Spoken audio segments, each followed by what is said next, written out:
Je m'appelle Claire Royer, je suis céramiste depuis 6 ans à Luxembourg. J'ai créé ma société en juin 2019 et j'ai ouvert mon atelier en septembre 2019, route de Longwy à Merle, à Luxembourgville. Et je crée mes pièces en céramique et donc en porcelaine et en grès. Principalement, je les tourne autour de potiers.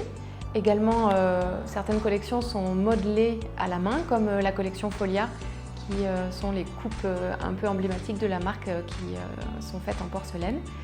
Et j'essaye d'avoir une démarche éco-responsable le plus possible en recyclant ma terre et également en tournant à l'eau de pluie. Depuis peu, j'ai fait installer des récupérateurs d'eau de pluie pour justement permettre aux élèves et à moi-même de tourner les pièces avec de l'eau de récupération. J'ai eu le plaisir et l'honneur de faire réaliser beaucoup de projets avec des restaurateurs, des clients privés, mais effectivement un projet s'est démarqué des autres. C'est celui de la Grande-Duchesse qui m'a demandé de créer une pièce pour la Royal Collection. Et donc j'ai créé, parce qu'elle adore la collection Folia, j'ai créé ce modèle de coupe en porcelaine modelé à la main avec les armoiries de la Grande-Duchesse. Pour chacune des pièces. Donc ce sont des pièces uniques et en édition très limitée pour la Royal Collection.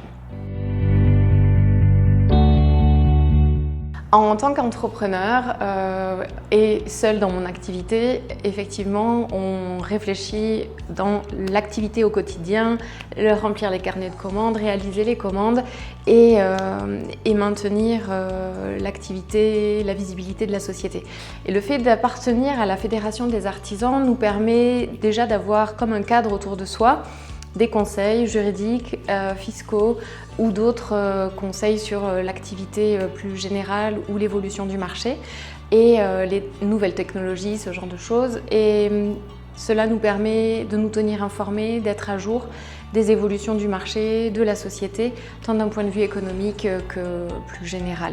Et en étant seul, c'est vrai que parfois on navigue un peu à vue et de se sentir entouré, encadré, c'est plus rassurant et ça donne une certaine garantie et cela apaise au niveau de l'activité. Voilà. Mon conseil, si je peux en émettre un au niveau de la Fédération des artisans et en qualité d'artisane, si un artisan venait me voir et demander mon avis sur cette affiliation, je lui dirais qu'effectivement, en étant indépendant, artisan et comme je disais seul ou entouré d'une équipe restreinte, la Fédération des artisans donne des outils, des clés et un conseil très précieux pour justement avoir un backup, un filet pour se sentir moins seul et guidé dans l'activité de l'artisanat et en tant qu'indépendant.